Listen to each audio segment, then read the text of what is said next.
Alô? Shrek? Alô? Tá me ouvindo?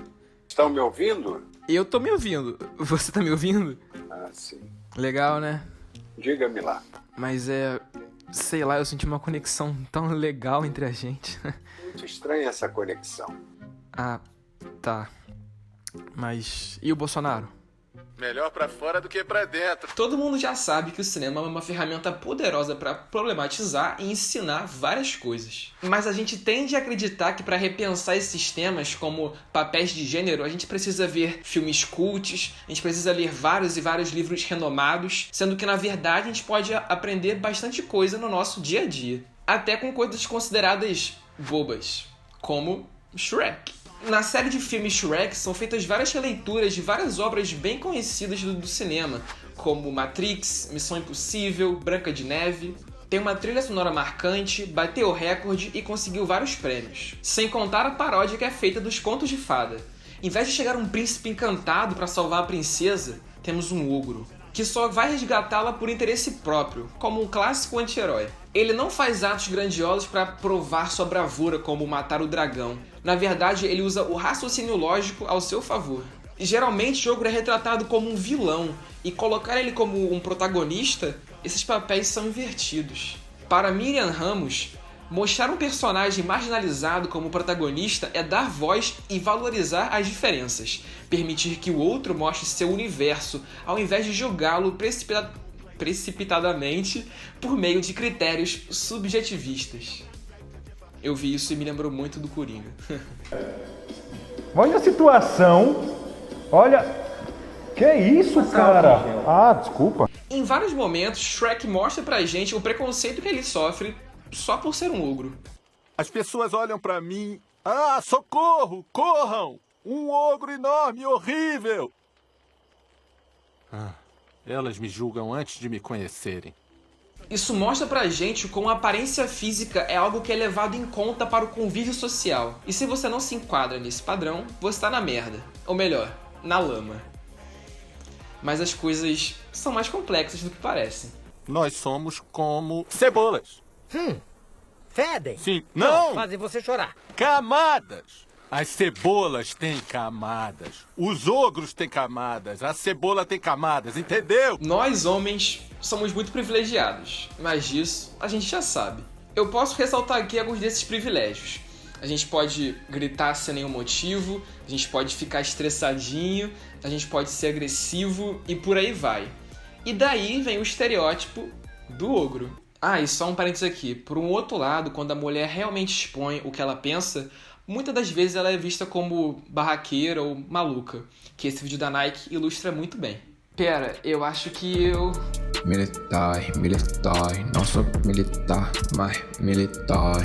Se algum homem age de forma diferente dessa, de ogro, ele já é considerado como feminino, como menos homem, e consequentemente a sua masculinidade é questionada. Nesse contexto, a gente cresce rodeado de outros ogros também. Cada um com sua parcela, né? Porque não é todo mundo que vai ser ogro na mesma intensidade. Isso se reflete quando a gente não é carinhoso, quando a gente é escatológico, quando a gente é grosseiro. Nós aprendemos não só a repetir esses comportamentos, como a propagá-los para as próximas gerações. Um exemplo disso é no último filme, em que Shrek e Fiona brigam porque o coitadinho não conseguiu se adaptar às tarefas domésticas. Ele é zoado pelos aldeões, que não veem mais como o ogro que ele era antigamente. Pode assinar nossos forcados. E nossas tochas? Nossa, você era tão feroz. É, quando era um ogro de verdade. Um ogro de verdade? O casamento e a paternidade moldaram esse novo Shrek. E por isso que ele quer voltar a ser solteiro, pra ele ter essa virilidade que ele teoricamente perdeu. Olha, eu só quero que as coisas voltem a ser como eram antigamente, quando os aldeões tinham medo de mim e eu podia tomar meu banho de lama em paz, quando eu fazia o que eu bem entendia na hora em que eu queria, quando o mundo fazia sentido. Nessa conversa fica claro que Shrek quer se livrar das tarefas de ser um pai, porque isso faz ser motivo de piada, principalmente entre outros homens. Ninguém tem medo de um ogro que cuida da casa, porque isso é visto como um serviço feminino. Ele quer voltar a ser solteiro sem obrigações, fazer o que quiser, quando quiser. E ele acha que por ser ogro ele pode falar o que ele quiser, mesmo que isso possa ofender alguém que ele ama.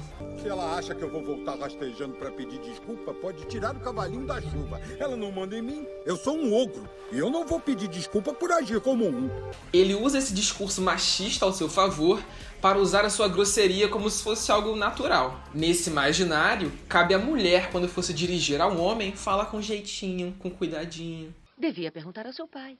Use palavras fáceis com ele, querida. Ele está meio lento esta manhã. Sem contar que a mulher é sempre vista como objeto de posse entre os homens. Ei, essa princesa é minha! Vai procurar a sua! Outro personagem importante é o Encantado. Ele reflete essa tendência contemporânea em que cada vez mais homens estão preocupados com sua aparência. É tipo aquele termo ultrapassado e sem sentido, metrosexual, que pra mim é o cara que quando vê o metrô fica de pau duro. Mas em alguns momentos o Encantado é alvo de piada só por apresentar alguns comportamentos vistos como femininos, como a vaidade. Eu gostei muito dessa tua malha, hein? Ah, obrigado. Onde comprou tinha pra homem também? Uma coisa que acontece não só com o Encantado, mas também com o Lorde e com o Harold, é que os três buscam um relacionamento com uma mulher como uma forma de legitimar o seu poder ou sua posição. Tanto o Encantado quanto o Lorde querem se casar com a Fiona para serem reis, e o Harold só é rei porque ele se casou com a Lily. Dessa forma, a mulher se configura como objeto legitimador do poder masculino. Mas, por outro lado, os personagens dessa saga desconstroem aquela masculinidade que foi apresentada pra gente por anos, de homens viris, perfeitos, fortes, como Superman, o Rambo e por aí vai. O Príncipe Encantado cuida da sua aparência. O Lobo Mau usa a roupa da vovó. O Burro é sensível e o Pinóquio usa calcinha. Apesar de tudo, a verdade é que Joselito, o Calcinha, não pretende mudar de figurino tão cedo. Já faz uns 10 anos já que eu uso calcinha.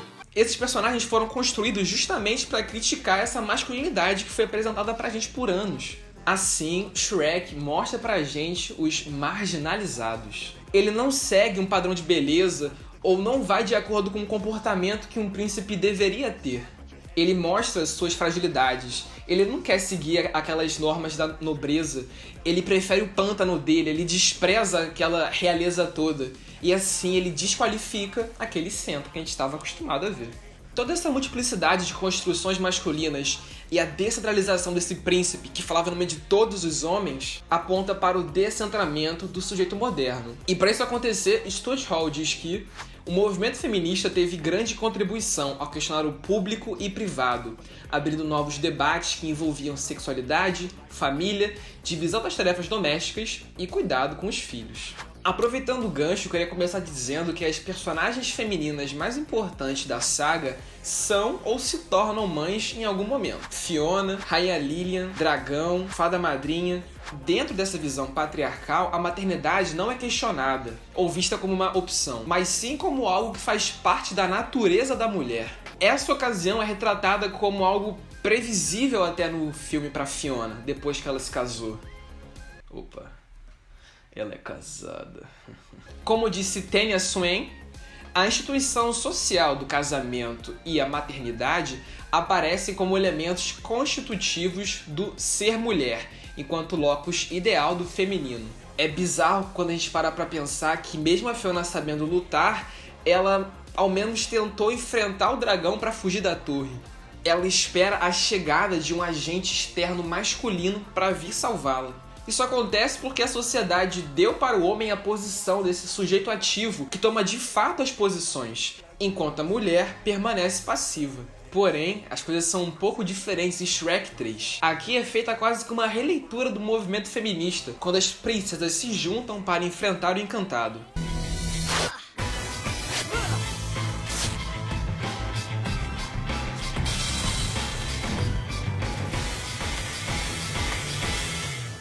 E também, no quarto filme, é uma tentativa de repensar a imagem da Fiona, dessa vez como uma líder. Aqui ela é uma guerreira que comanda vários outros ogros, todos homens. Ela traça estratégias e organiza uma revolução. Essa nova posição de liderança indica que a Fiona só pôde conseguir esse cargo porque ela não se casou e nem teve filhos. E é até estranho pensar nisso, porque atualmente o que a gente mais vê são mulheres com dupla jornada de trabalho, tentando esses cargos de liderança. Que eu sou as duas coisas. O que você tem para responder Que isso? eu sou Não as esquece. duas coisas. Não, mas você é Eu cozinheira sou uma ainda. mulher bonita e eu sou uma grande cozinheira. Porém, contudo, todavia, entretanto, a Fiona parece um pouco incompleta, infeliz, amargurada, mesmo sendo aclamada pelos demais ogros. O fato dela ter precisado se salvar da torre sozinha fez com que ela se transformasse nessa mulher dura e sem sentimentos. O amor verdadeiro não me tirou daquela torre. Fui eu que me salvei. A mesma coisa acontece com o dragão, que por não ter vivido um romance com o burro e ter tido filhotes com ele, ela vira uma fera, uma ameaça. Isso reforça a ideia do matrimônio como um mecanismo disciplinador da conduta feminina. Outro elemento a ser destacado é que, em todos os filmes, com exceção do último, quem sai para se aventurar e explorar novos lugares é o Shrek e os homens. Enquanto isso, a Fiona e as demais mulheres têm que ficar sentadas no castelo, cuidando de alguma coisa, sabe? Delimitando assim aquela tradicional separação dos espaços públicos, que é destinado ao homem, e o privado, que fica para as mulheres. Fiona, assim como a maioria das pessoas, acredita que sua vida é um conto de fadas. Ela reproduz esse discurso porque ouviu ele a vida inteira e ela acredita que ser ogra é algo ruim, é feia e que somente o beijo do amor verdadeiro pode tirar ela dessa maldição. Ela acredita que não pode fazer nada para mudar isso, a não ser ficar plantada esperando a chegada dele. Se bem que ela já é virgem, né? Então fica mais fácil ela ficar plantada. Eu sou uma princesa. E não é assim que uma princesa deve parecer. Olha bem pra mim, Bo. Pensa bem. Quem poderia amar um monstro tão nojento e feio? E princesa e feiura não combinam. Minha única chance de viver feliz pra sempre é me casar com meu verdadeiro amor. É assim que tem que ser. Tem um momento que ela tá prestes a se casar com um lorde e ela tá vestida de noiva, olhando no espelho, e ela faz uma cara como se ela estivesse pensando: o que eu quero? Quem que sou eu? Será que se eu fosse do interior e minha mãe fosse me apresentar com meu irmão, eu ia falar: olha, esse aqui é meu fião, essa aqui é minha Fiona. A gente pode até falar que sim, o filme ressignifica esse padrão de beleza, porque no final a Fiona vira uma ogra e não humana. Mas o que se valoriza é o amor romântico e não a possibilidade de uma mulher dizer basta à ditadura da beleza. Aliás, essa possibilidade existe? Furif duvida dessa possibilidade, afirmando que essa imagem, o imperativo de beleza, faz parte integralmente do sistema capitalista em sua marcha implacável para se apoderar de todos os recursos do globo. Sua entrada no corpo e na intimidade das meninas e das mulheres assegura que as estruturas heterossexuais do patriarcado conservem sua força. Caralho.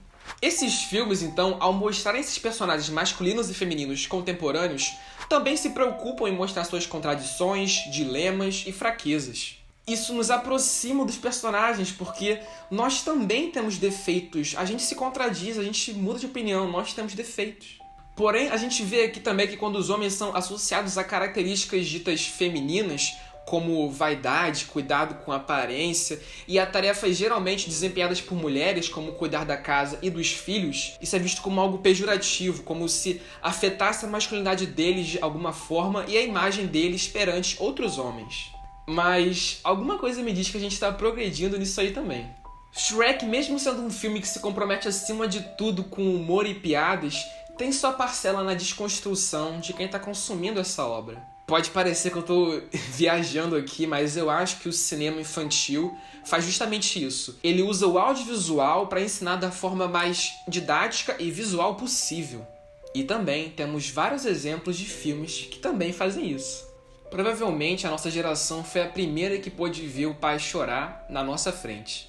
A primeira em que nossos amigos chegam pra gente, nos abraçam e dizem o quão genuinamente eles nos amam. O impacto ao consumir esses filmes só não foi tão grande porque a gente já sabia que lá no fundo, nós, ogros, possuíamos camadas.